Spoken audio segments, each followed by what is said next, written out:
వచ్చింది. మనదేం చిన్న విషయం కాదు. మరి చాలా సక్సెస్ఫుల్ గా కౌంట్ చేసి రిజల్ట్ ఇవ్వడం, చాలా ప్రాపర్ గా జరగడం, ఇదంతా కూడా చాలా మన అభినందనీయం. ఆ టీం అందరినీ కూడా మనం ఒకసారి గట్టిగా క్లాప్స్ తోటి అభినందిద్దాం.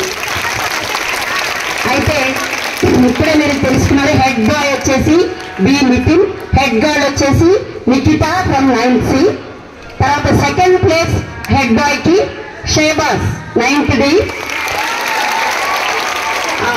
Head girl second place Rutuja from 9th A. Rutuja from 9th A. And house captains కూడా ఇప్పుడు అనౌన్స్ చేసుకున్నాము. Just only names. Green house captain వచ్చేసి N Kavya from 9th A.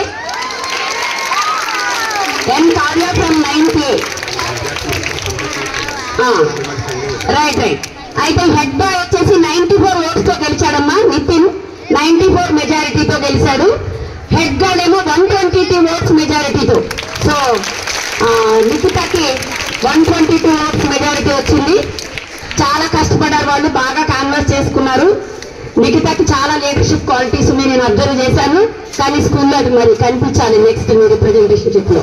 Right, okay. Next green house captain గా ఇప్పుడే చెప్పుకున్నాం N Kavya 93 votes. N Kavya 93 votes తో గెలిచిందమ్మా. Second place M Lokesh, తనకి 120 వచ్చాయి, కావ్యకి 213. M Lokesh. Next red house captain first place B Harshini. 185. ఇక్కడ టఫ్ కాంపిటీషన్ వచ్చింది, అదే చెప్తున్నాను.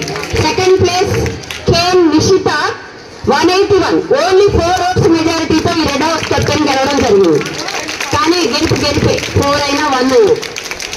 Next blue house captain Syed Rehan first place 31 votes majority, వీడికి 228 ఓట్స్ రావడం జరిగింది. సెకండ్ ప్లేస్ పి ఫణికుమార్, వీడికి 197 ఓట్స్ రావడం జరిగింది. And last house orange house captain వచ్చేసి చరణ్ 9th D. 182 ఓట్స్ వచ్చినాయి వాడికి. చరణ్ మనకి బాగా, వాడైతే చాలా ఫేమస్. కంగ్రాచులేషన్స్ నానా. అండ్ సెకండ్ ప్లేస్ ఇద్దరికి వచ్చినాయి, అంటే అది టై అయింది. ఇద్దరికి కూడా 150 వచ్చినాయి. Yashwant from 9th E, B Mounika from 9th C. వీళ్ళిద్దరికి కూడా 150 ఓట్స్ ఈచ్ వచ్చినాయి. సో వీళ్ళిద్దరికి కూడా సెకండ్ ప్లేస్ రావడం జరిగింది. So these are the leaders. Okay, so ఇప్పుడు లీడర్స్ ఎవరో మీకు అందరికి అర్థమైపోయింది. వీళ్ళకి సపరేట్ గా సెరమనీ జరుగుతుంది, ఇంకొక సపరేట్ డే ఉంది. సెలబ్రేషన్స్ వేరే లెవెల్లో జరుగుతాయి, మన స్కూల్ లెవెల్లోనే జరుగుతాయి అవి అని మేడం చెప్పమన్నారు. రైట్. స్పోర్ట్స్ క్యాప్టెన్ గా మళ్ళీ ఇద్దరిని ఎన్నుకోవడం జరుగుతుంది. సో అది ఆ రోజు సెరమనీ రోజే సస్పెన్స్. మీకు ఇంకా పార్టిసిపెంట్స్ అందరికీ కూడా పోస్టులు ఉన్నాయి, ఎవరు నిరుత్సాహపడడానికి వీల్లేదు. మీరు ప్రతినిధులుగా నిలబడినందుకు ఆ ధైర్యమే మిమ్మల్ని ప్రతి ఒక్కరిని బాధ్యులను చేస్తాం మేము. ప్రతి ఒక్కరికి కూడా బాధ్యతలు ఉంటాయి. సో మీరు పాఠశాల అభివృద్ధిలో పాల్గొని సమాజాన్ని, తర్వాత అంటే పాఠశాలను, విద్యార్థులను, తర్వాత అంటే టీచర్లతోటి కనెక్ట్ చేసి పాఠశాలను ముందుకు తీసుకెళ్తారని ఆశిస్తున్నాను. Thank you. Attention. Attention.